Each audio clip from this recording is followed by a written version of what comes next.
والسلام على أشرف الأنبياء والمرسلين وعلى آله وصحبه أجمعين. رب اشرح لي صدري ويسر لي أمري واحلل عقدة من لساني يفقهوا قولي. بسم الله الرحمن الرحيم. اللهم أنت السلام ومنك السلام وعليك يعود السلام. وحينا ربنا بالسلام وادخلنا الجنة دار السلام. تبارك ربنا وتعالى يا ذا الجلال والإكرام. Oh Allah, you are the giver of peace. From you come peace, and to you return peace. So let us live, Ya Allah, in peace and enter the garden of peace, the home of peace.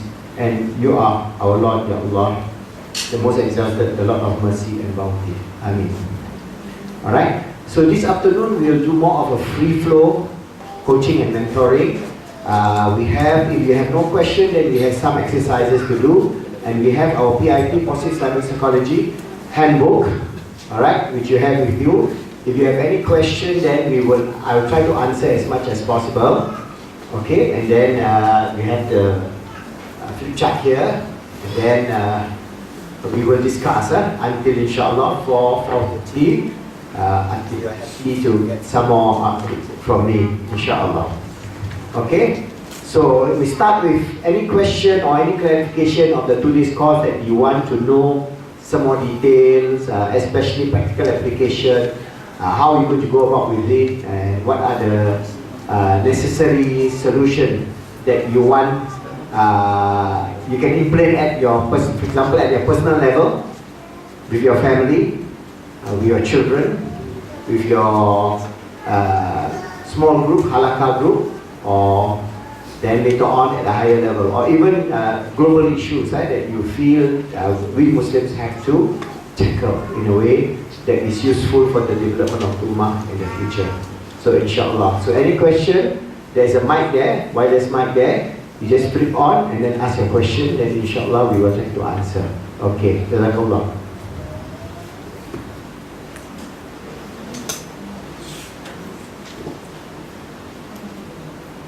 Assalamu alaikum warahmatullah. Bismillah. Basically, I'm teaching in Dhaka University. So I have observed that some of my students, they have some abnormal psychological behavior. Like they are doing, live together, they have some illicit activities in them. So they are taking alcohol, drugs and something else. They have a Yaba culture. Yaba is one kind of tablet. It is very toxic. It is coming from Myanmar. So they are taking with the high price. Also, they have some armed practices, armed firearms practices there, because Bangladesh are three sided surrounded by India. So India already opened the border. So basically, coming different types of drugs and firearms from India. So whenever we are in a university level, so how can we handle our university level, particularly undergraduate level students? It's very difficult. Side by side, keep in mind that we cannot say that Islamic approach, because our present government, they are very and highly secular. So if we just mention Islamic approach, then they will send to jail and they will sack from the job. This is the practical scenario. So how can we handle this practically? Inshallah. Okay, this is a particular situation in current geopolitical problems we have in Bangladesh, and just like everywhere in the world, they have a huge problem of youth, moral, societal drug addiction, pornography, and things like that. So it is not a difficult thing to do. You see, when we say it's positive Islamic psychology, you can just reframe it positive psychology, khalas. Just say it's positive psychology, and those things that are Islamic, you call it universal values. Universal values. Say, for example, if they say you can use the word God, then you just use a general word. You can use Allah, just God or the Creator. So what you do, you adapt the situation to meet your situation in your country. So in that sense, you are still open to develop spirituality in that sense. And basically, if that is what the government is trying to do, you will have to have, first thing is sabr, because as the situation gets worse, the general youth problem get bigger and bigger and bigger. They must find a solution. They cannot, somehow or the other, they have to come back to Islam. But again, if you come back to Islam that is moderate, I think there will be no problem. They are afraid of the IS type of Islam, or very aggressive type of Islam. So if you openly preach, no hidden agenda, don't have in front you say, okay, we are peace, brother, and in back you do something else. No, that is wrong. If you say peace with the government, peace with everybody, we are not saying that we are discriminating. Our job is Islam. We are trying to have the Bangladeshi people to be a good, prosperous, happy people. We are not interested in all these sectarian factors. You are from this group, this political party, or this group. You just stay away from that. That's why it's very important for our approach for systemic psychology. We must be politically neutral. Don't get caught into the political agenda, because the problem of Islam started with political agenda everywhere in the world now, and this is historical. You must know the historical context, because over the last 200 years, Muslims were fighting the colonial. All right, before Bangladesh was it was a colony of the British, India, Malaya, Indonesia was a colony of the Dutch.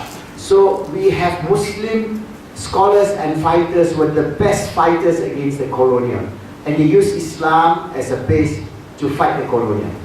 So that model is useful in their time. But then what happened is that post that, there are other political players who saw the opportunity to use Islam for their political agenda. They are not interested in Islam. They are interested in power. So that's why you have groups like IS, you have groups like the Taliban.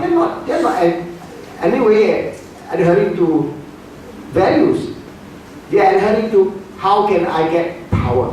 So they're using Islam to get power. And you have splinter groups all over the world. Like in Nigeria, you have the Boko Haram. All right. Now in Syria and you have the ISIS and so on. So these people, not only they damage Islam, they damage the worldview of Islam. So that's why now Islam is a very, very difficult. We Muslims are in a very difficult situation, because 99.999% Muslims are good. 0.001% Muslims are no good. But this 0.001% is a reflection of all of us, which is not fair. But again, the West have their agenda. They want to demonize Islam to make it look bad, so that their own people will not look to Islam for the solution. They have a problem, but they do not want an Islamic solution, because once you have an Islamic solution, their political agenda also will fail. So both sides of the divide. You have the Western hegemony and their media, the whole global media, and the Islamic power-hungry extremist agenda. So these two are always in conflict. All right. So what we do is we stay clear from any political agenda, from any party, for any direction. We just say this here: Islam, genuine love, peace, happiness, success, general items that we pray for ourselves, our family, our children, and our ummah. So that will be the approach. And slowly, if they see that you are adhering to your basic principles and values, and they will then accept you, and then inshallah you can operate quite freely. Alright? So that is my advice to you. Okay? Alright?